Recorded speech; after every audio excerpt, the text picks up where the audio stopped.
amigos, ¿cómo están? Bienvenidos a su programa Verdades Divinas. Les saludamos el doctor Salvador Tomasini. Hola amigos. Alejandro Carrega. Hola, buenas noches. Y su servidora Alejandra López.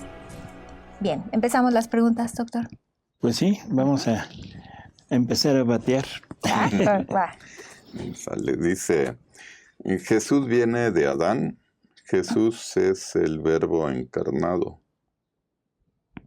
Así dice. La humanidad del Verbo encarnado. Aquí tenemos que como separar un poquito, porque desde toda la eternidad el Verbo encarnado asume una humanidad. Y ya está, desde toda la eternidad está esa humanidad, o sea que es la de Él, pero no está en físico, o sea, está en la idea, está toda la, ¿cómo diríamos? Todo lo que Jesús va a hacer, igual con sus actos, con todo lo que Él tenía que hacer, está desde toda la eternidad, está unido al Verbo desde siempre. Pero se tiene que materializar. Y ese materializarse en el tiempo es a través de María. O sea, que en realidad si es a través de María que se materializa esa humanidad, también es hijo de Adán, porque María es hija de Adán. Entonces, por eso Jesús se dice el Hijo del Hombre. O sea, siempre hay, desde el Antiguo Testamento está esa idea, el Hijo del Hombre. Y termina también, o sea, al final en el Apocalipsis, diciendo San Juan, que se acerca a uno como hijo de hombre. ¿Sí se acuerdan? Sí. Entonces, esa parte es real, totalmente real, pero también es real el que Jesús está desde toda la eternidad. Muy bien.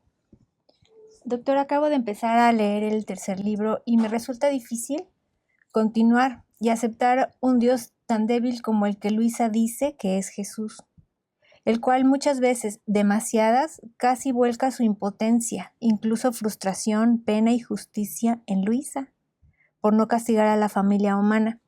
Un Dios que está incluso bajo el mandato de obediencia al capricho de un sacerdote que quizá un día pueda pensar una cosa y al día siguiente otra como humano que es, y leyendo estos primeros libros y viviendo en estos días, uno no comprende cómo el género humano aún no está destruido.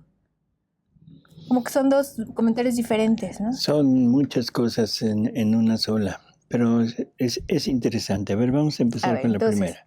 Dice, un Dios débil. Dios tan débil. ¿Pero por qué es débil? Como el que Luisa dice que es Jesús, el cual muchas veces, demasiadas, vuelca su impotencia, incluso frustración, pena y justicia en Luisa. Por no castigar a la familia humana. No es un Dios débil, o sea, la debilidad. ¿Qué es debilidad? La debilidad es impotencia. Sí, o sea, es como la impotencia es como la madre de la, o la debilidad es la madre de la impotencia. Incapacidad para hacer algo, ¿no? Así es, pero no es incapacidad para hacer, sino es frustración por todo lo que ha hecho, por todo lo que hace, por todo lo que desea darnos y que nosotros no lo aceptamos. Y aquí entra en juego algo que es fundamental para poder entender esto, que es la libertad del hombre. Dios nos creó libres, no esclavos. Dios nos creó para llevar a cabo una relación de amor entre Él y nosotros. Pero una relación de amor no puede ser obligada. O sea, una relación de amor no puede ser te doy esto o haces esto a fuerza. Porque entonces ya no es relación de amor, sino es simplemente un imponer o un no darle la oportunidad a aquel ser y entonces se vuelve en un títere, en un muñeco, en un robot, como lo queramos llamar, pero ya no podría haber una relación de amor. Entonces Jesús se siente triste, se siente, bueno, aquí dice frustrado. Yo creo que nunca estuvo frustrado, porque la palabra frustración se da cuando es imposible llegar a una realización de lo que se quiere hacer. Es frustración cuando alguien quiere ser algo diferente de lo que es. Sí, se entiende, ¿verdad? Entonces, eso sí es frustración porque haga lo que haga, jamás lo podrá alcanzar. Por lo tanto, Jesús no está frustrado. Jesús está triste, sí, porque ve al hombre débil, porque ve a la obra, a su obra maestra, la ve destrozada, deshecha por la voluntad humana.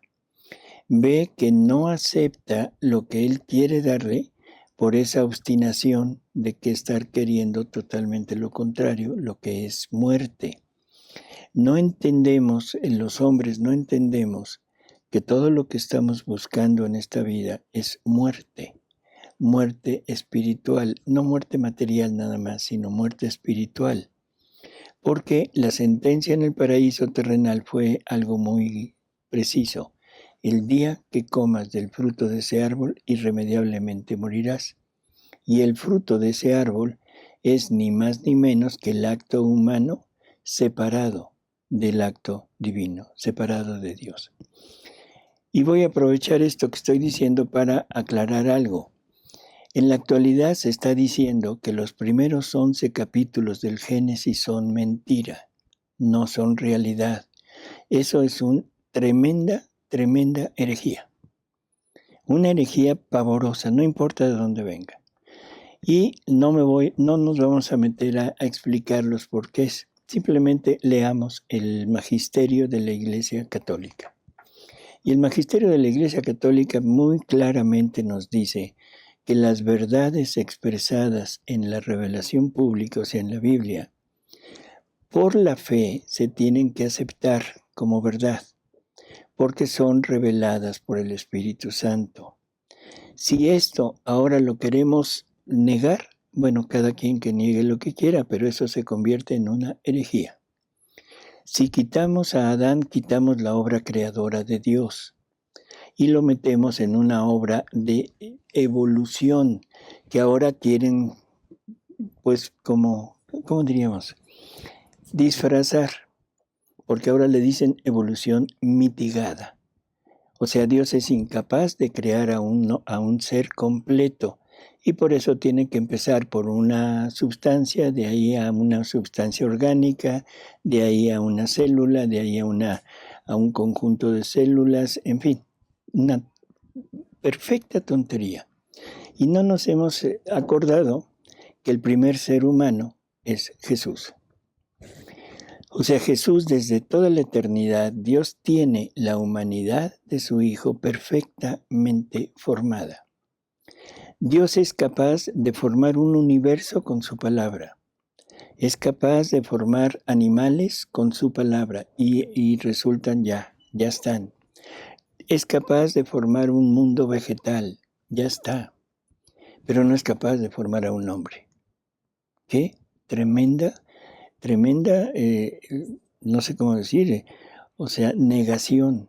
Y qué tremendo obstáculo nos están queriendo poner para dejar de creer en Dios y para dejar de creer en la obra creadora de Dios. Y continúa diciendo.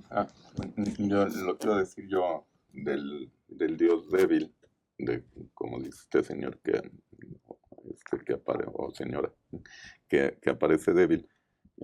La gente que no ha leído lo de Divina Voluntad, pues lo normal es que piensen que Dios no necesita nada, que nada más Dios está para pedirle, y le pido, pero en ningún momento piensa la gente que Él necesita algo. Entonces, al mostrarse a lo mejor con esa debilidad, es para hacernos entender que necesita al hombre para su plan, ¿no? Así es. Entonces, pues se pone a nuestra altura, ¿no? Así es. No, y vuelvo a repetir, o sea, ese ponerse a nuestra altura es decir, bueno, créanme, conózcanme, ámenme. O sea, y un Dios débil, o sea, hubiera dejado de insistir. Un Dios débil hubiera dejado de insistir. Es tan fuerte que continúa sufriendo para alcanzar su plan. Y el plan es darnos vida, por favor, darnos vida divina. pero tiene que ser libremente acogida. Y eso es lo que lo lleva a centrarse en Luisa. ¿Por qué en Luisa? Puede ser Luisa, puede ser Luiso, puede ser Arnulfo, puede ser Carmela, puede ser quien sea que lo ame, porque él lo que busca es amor. Él lo que él busca es amor. Se refugia en Luisa, bueno, porque es la obra que está queriendo hacer, es las verdades que nos está queriendo dar sobre este regreso del hombre a su punto de origen. Por eso es en Luisa, pero podría ser en cualquiera que lo ame. Lo mismo pasó cuando vino a este mundo. O sea, cuando ya empieza su predicación y empieza la persecución de él, porque lo persiguieron desde el principio, siempre va a buscar lugares donde cuando el mundo lo quiere quitar por completo, siempre busca lugares donde refugiarse por el amor. Y se refugia con los ricos, se refugia con Lázaro, con sus hermanas en la casa de ellos, o se refugia en la casa de los campesinos. No importa dónde, lo que importa es amor. Eso es lo que él quiere. Así que no lo pongamos como débil, eso es una equivocación, está totalmente distorsionando la figura de Cristo. Y luego aparte dice, un Dios que está incluso bajo el mandato de obediencia al capricho de un sacerdote. No, también se equivocó totalmente, o sea, volvemos a lo mismo. Si lo está diciendo por lo que dice en Luisa, busque por favor bien y va a ver cómo Jesús le dice a Luisa, yo le pongo en la mente al sacerdote lo que tiene que hacer y todo va con la finalidad de fortificar a Luisa en la obediencia. Y en alguna ocasión le dice, debes ver en el sacerdote, me debes ver a mí, porque yo soy el que le va poniendo en la mente lo que debe ponerte a ti como obediencia. Entonces no está sujeto a los caprichos de un sacerdote. Eso en cuanto a Luisa, si es que de ahí proviene esta pregunta. Si proviene de cómo lo tratan los sacerdotes en el mundo, eso es otra cosa. Ahí volvemos al punto de la libertad. Dios nos da la libertad, incluso para matarlo. Punto. O sea, Jesús es muerto por la libertad que nos dio para poderlo llevar hasta allí, hasta ese punto. Pero eso no es debilidad, eso es fortaleza, porque Jesús vence al enemigo muriendo, vence al enemigo siendo vencido. Eso es realmente fortaleza. Debilidad hubiera sido usar su poder para acabar con sus enemigos. Eso hubiera sido debilidad.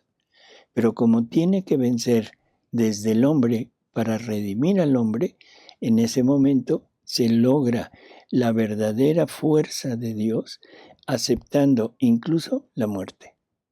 Así que no hay debilidad en él. Y aceptar, concurrir con el sacerdote aún en las cosas malas, y no me refiero a los actos pederastas, no me refiero a los actos, bueno, sabemos, ¿no? Sino me refiero, por ejemplo, a la consagración en pecado mortal, me refiero al tomar los sacramentos como un medio de promocionarse él, como un medio de venderse él, vender sus sentimientos, venderlos al público para tener acogida con las gentes. Pero ahí, aunque está obrando tremendamente mal el sacerdote, de todas maneras, o sea, Jesús aguanta, concurre con él. Concurre en la Eucaristía, aunque el sacerdote estuviera en pecado mortal. Concurre en el perdón de los pecados, aunque el sacerdote no crea o no haga nada. O sea, no esté en sintonía con él. Así que tampoco es debilidad, eso es fortaleza. Y ya nada más termina diciendo, no entiendo cómo el género humano no está aún destruido. No está aún destruido el género humano porque siempre ha habido almas que se han ofrecido como almas víctimas, o sea, para mitigar un poco el sufrimiento que le llega a Jesús, Y eso hace que la parte del flagelo, la parte del castigo, se ponga en esa alma, o sea, lo reciba para compensar un poco a Jesús, y en vez de castigándola a ella o a él, puede ser los dos, en ese momento puede darle amor a Jesús, un amor que sustituya a la negación y a los maltratos y a las ofensas que los demás le hacen. Debilidad, ya quisiéramos que el mundo estuviera lleno de débiles de este tipo, porque tendríamos un mundo de valientes, de fuertes, ¿sí? Tan solo con que nos toquen un poco en la piel ya estamos chillando, ¿no? Así es. Dice, según el acto único de Dios, todo es por Él, en Él y para Él, pero con inclusión de la criatura. ¿Eso es la consumación del reino? Bueno, la consumación del reino termina exactamente en ese punto. Dice San Pablo que cuando el último enemigo haya sido vencido, o sea, la muerte, cuando Jesús haya sometido todo a él, entonces él mismo se someterá a aquel a quien le sometió todo, o sea, al Padre, para que Dios sea todo en todos. Eso de que todo será sometido a él, o sea, se refiere principalmente a nosotros, criaturas, que es la finalidad de Dios, tenernos con él, pero de la misma manera, o sea, en la misma forma en que el Padre y el Hijo son uno, o sea, compartiendo vida divina, naturaleza divina, voluntad divina, en fin, todo lo que Dios es, ellos lo comparten. Y ese someternos a Jesús es darle realidad, darle cumplimiento a lo que Él dice. Yo en ellos, tú en mí, para que ellos sean uno con nosotros como tú y yo somos uno. En ese momento terminará la historia de la familia humana aquí, y Dios será todo en todos. Entonces, en estos 36 cuadernos está encerrado todo el conocimiento sobre Jesús. O sea, me refiero a que Él es infinito, ¿no? Uh-huh. Supongo que ya al haber entrado en el reino, se conocerá aún más. Por eso Jesús es el verbo encarnado, o sea, es el verbo en su naturaleza humana. Conocer a Jesús, por supuesto que estos escritos nos dan un conocimiento inmenso de Jesús. ¿Por qué? Porque en el Evangelio tenemos parte, así flashazos, del conocimiento de su humanidad. O sea, de dónde vivió, con quiénes estuvo, qué hizo, y eso así como flashazos, ¿no? No es continuo. Hay revelaciones privadas donde nos lleva poco a poco a conocer más de su vida exterior, pero poco nos hablan de la vida interior. No conocemos a Jesús.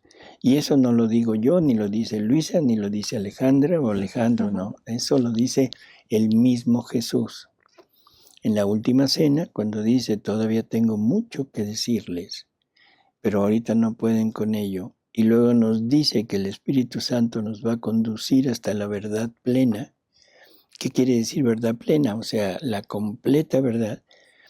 Entonces, dice, el Espíritu Santo vendrá, hablará de lo mío. O sea, lo que nos va a hablar, lo que nos va a revelar el Espíritu Santo es de Jesús. Y ahí es donde vamos a conocerlo plenamente. Y luego dice, y digo mío, porque todo lo del Padre es mío. O sea, nos va a dar un conocimiento perfecto de Jesús, pero que Jesús en su interior contiene lo del Padre. O sea, esa unidad de la que estamos hablando. San Juan, o sea, el evangelista, nos dice todavía más. En el Evangelio nos dice que nos da todo el poder para llegar a ser hijos de Dios. En su primera carta, o sea, en el capítulo 3, nos dice que ya siendo hijos de Dios, pero que eso no lo es todo, pero que lo que debemos ser no lo conocemos, pero sabemos que cuando Él se muestre, cuando Él se revele ante el mundo, entonces nosotros, viéndolo tal cual es, sabremos lo que debemos ser. ¿Qué nos dijo en totalidad? No conocemos a Jesús. Y a través de estos escritos vamos a ir conociendo la parte interior. O sea, esa es la que está totalmente oculta, en la parte interior. Y tenemos el Evangelio, y tenemos parte de las cartas de los apóstoles, y tenemos revelaciones privadas donde nos hablan de la vida de Jesús en la parte material.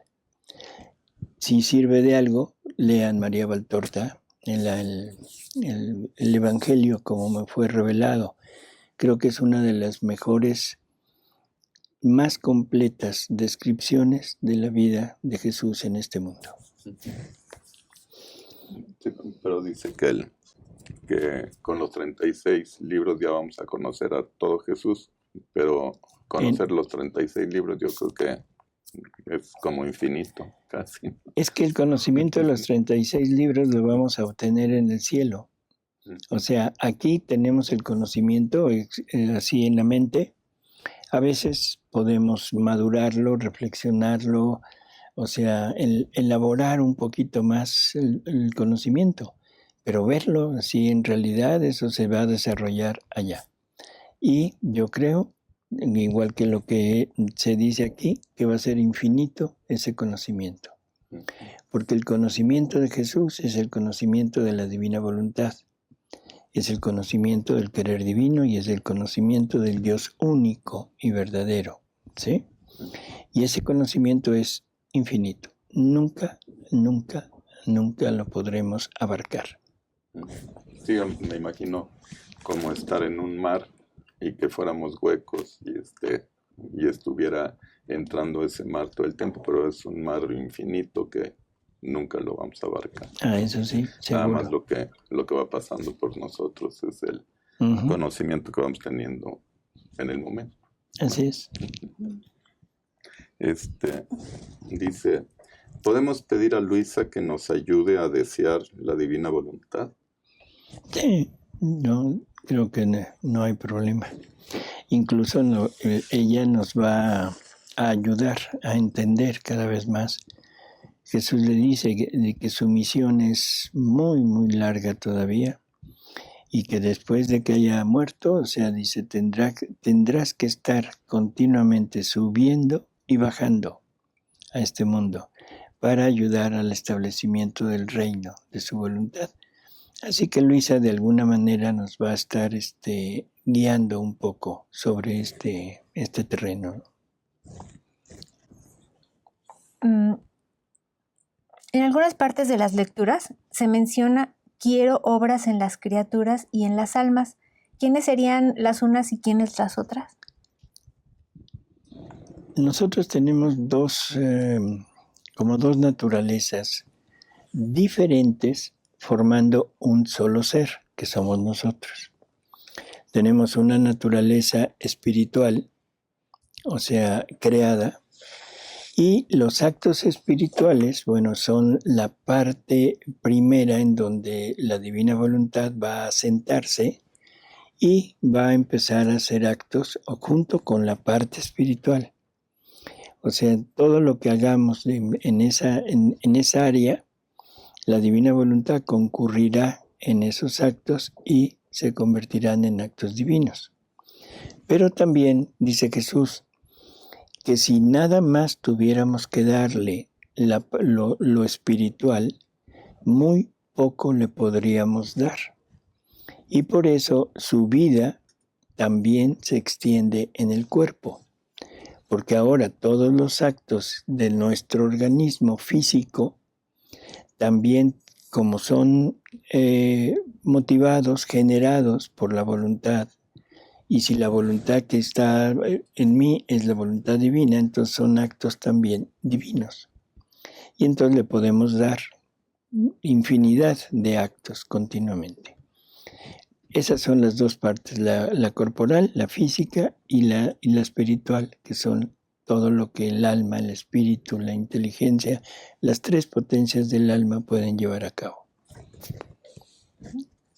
dice, doctor, ¿usted cree que para nosotros, con el conocimiento que ya tenemos, es importante o no apoyar las marchas en contra de lo que estamos viviendo? Bueno, es importante.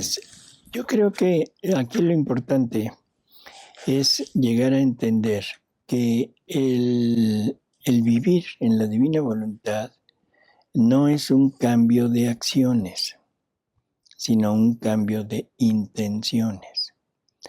O sea, la intención que yo debo tener en mis actos es el darle vida a la divina voluntad en lo que estamos haciendo. Aquí inmediatamente las personas pueden pensar, entonces todo puedo hacer, a todo me puedo dedicar. Bueno, la primera recomendación es, bueno, no recomendación, sino una verdad absoluta. No puedo actuar en el pecado y poniendo la intención de que sea la divina voluntad quien actúe ahí. Así que, quitado todo lo malo,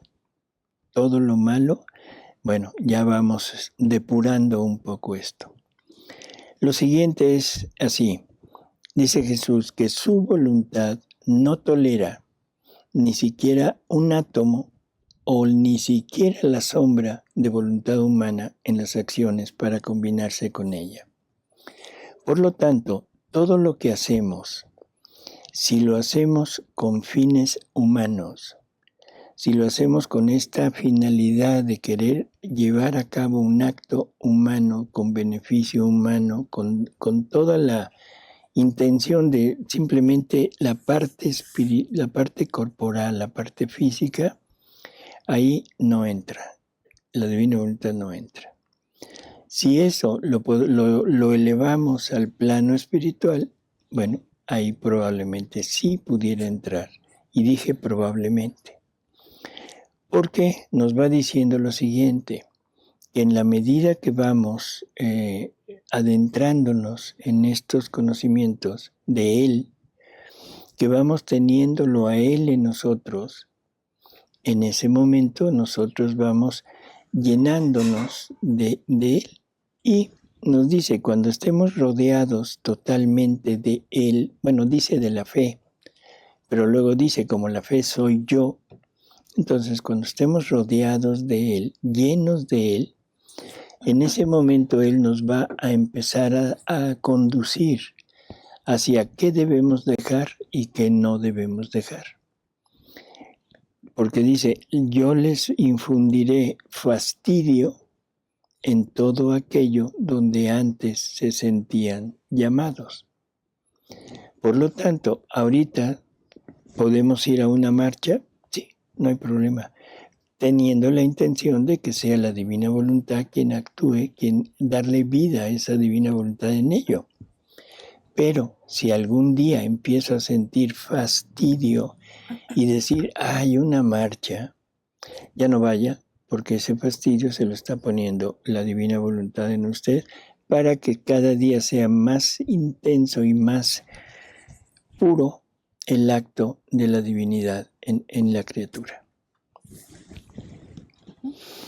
Muy bien, y por último, una persona dice, tengo un apostolado en la parroquia, predico la palabra de Dios y de ministro extraordinario de la Sagrada Comunión. ¿Tengo que dejar de hacerlo para vivir en la divina voluntad?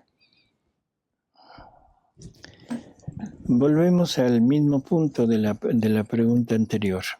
O sea, la acción, o sea, lo que interesa es la intención con la que se haga esa acción. Ahora, hay acciones que no es que no se deban hacer, sino como que están mal orientadas. Predicador de la palabra de Dios, perfecto, no hay problema. O sea, es predicar el Evangelio, el predicar a Jesús, predicar todo lo que está relacionado con Él. Eso lo debe hacer casi todo mundo. Y lo debemos hacer primero en casa. O sea, creo que es el primer lugar en donde debemos empezar a publicitar esto. Y si Dios lo pone y Dios lo decide, entonces predicarlo fuera también de casa. Así que eso no hay problema. Ministro extraordinario de la Eucaristía. Yo creo que es un servicio maravilloso, maravilloso, muy bueno, pero siempre y cuando sea extraordinario. ¿Qué quiere decir extraordinario? Bueno, cuando haya una situación que lo amerite, una guerra. Lo hemos pasado en México, sea terremotos, donde el sacerdote no alcance a cubrir las necesidades de la población que está pues sufriendo, que está incluso hospitalizada, agonizando, en fin. El ministro extraordinario hace una labor maravillosa. Voy a poner otro ejemplo, en la Basílica de Guadalupe, sobre todo en estas fechas que viene, que es la fiesta de nuestra Madre. No ahora que es pandemia y no hay ingreso, no hay nada, pero en los años anteriores, en que hay 5,000 personas para comulgar y hay 3 sacerdotes, bueno, creo que se entiende que es extraordinario, maravilloso su labor. Vamos al tercer ejemplo, una misa donde hay 40 personas formadas para comulgar, ahí no hay nada de extraordinario, absolutamente nada de extraordinario. Entonces volvemos al punto, la acción, la función del ministro es fabulosa en momentos y en situaciones extraordinarias. Creo que se entiende, ¿no? De ahí podría surgir a lo mejor otra pregunta, en que si el ministro está ahí y el sacerdote se lo pide, ¿sería obedecer o no obedecer? La obediencia, tema crucial. Yo creo que la obediencia es muy sencilla de entenderla. Vamos al ejemplo, o sea, de donde sale todo esto, son las palabras de San Pedro, cuando los apresan y los maltratan, los azotan, y luego cuando los sueltan, les prohíben el hablar del crucificado, les prohíben estar predicando eso. ¿Qué dice Pedro? Que él le hace caso a Dios. Le dice, díganme qué es justo, si va a obedecer al hombre o el obedecer a Dios. Por supuesto, obedecer a Dios. Cuando la obediencia del hombre, no importa quién sea el hombre, por favor, esto que quede muy claro, no importa quién sea el hombre. Puede ser mi vecino, puede ser mi familiar, puede ser el yugo de la casa, depende de cómo sea. Puede ser el sacerdote, puede ser el obispo, puede ser el papa. No, cuando la obediencia a ellos se oponga a la obediencia a Jesús, es no. No hay desobediencia, ahí hay la obediencia perfecta. El sacerdote le pide al ministro que lo ayude a dar la comunión a 30 personas. Con toda la pena del mundo, con toda la naturalidad, de decirle, perdone padre, pero ahorita no lo hago, y exponer las razones. O sea, creo que esa es como la actitud que debería de tomar el ministro, ¿no?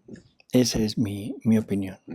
Y ahora habría que agregar, para que no haya confusión, porque Jesús le dice a Luisa que obedezca al sacerdote en contra de lo que él pudiera decirle. Te voy a contestar con otra pregunta. ¿Por qué Luisa en una ocasión le dice a Jesús, oye, ¿por qué no me obligas a obedecer a quien tiene autoridad sobre de mí? ¿Qué está diciendo Luisa? Estoy desobedeciendo. A Jesús. Ajá. ¿Y qué le contesta Jesús? Pues que la está obedeciendo al pedirle eso. Lo que le dice Jesús es que la razón es muy obvia y es la que acabo de dar. Cuando la obediencia al hombre va en contra de la obediencia a Dios, primero y por fuerza obedecer a Dios. O sea, volvemos al mismo punto, ¿no? Sí. En Sí, que de que Dios le dice, obedece al sacerdote, ya está obedeciendo. no, está desobedeciendo, porque el sacerdote le estaba ordenando o le estaba pidiendo cosas que no eran voluntad de Jesús. Ujú. Y entonces es cuando el sacerdote pone su voluntad humana, y eso va de acuerdo a una de las preguntas anteriores, a los caprichos del sacerdote, ahí Jesús no se doblega, Ujú. ¿sí? Sí. Todo debe ir más o menos encaminado. Claro, esto tiene muchos bemoles, ¿no? Jesús le dio poder a la iglesia, a San Pedro, de atar o desatar aquí en la tierra las cosas del cielo. Jesús tiene que tolerar determinadas decisiones que el mundo, o sea, jerárquico lleva, o sea, pone como regla, y él lo tolera, siempre y cuando no vaya totalmente en contra. Ujú. Y hasta ahí nos quedamos. Sí. Perfecto. También por último les comentamos que en el programa número 300 de Diálogos Divinos se hizo al final una lectura en la que no se dio la información de dónde fue sustraída. Esa lectura se llama El llamado del Rey Divino a su reino de la divina voluntad y está incluido en el libro de oraciones de Luisa, o breviario también se le conoce a ese compendio. Así es. Ujú. Y ya terminamos, doctor. Pues muchas gracias. Gracias, Alejandro. Gracias, Gracias, Alejandra. Gracias, doctor. Gracias, París, Padre. muchas gracias. Gracias, París. Y nos estamos viendo aquí el próximo programa. Hasta luego. Muchas gracias, buenas noches. Nada más saludamos a nuestros amigos en Panamá, Uruguay, Brasil, San Luis Potosí, Toluca, Argentina y Colombia. Muchas gracias. No, esto no tuvo mucho rating. rating. Gracias, amigos. Hasta luego.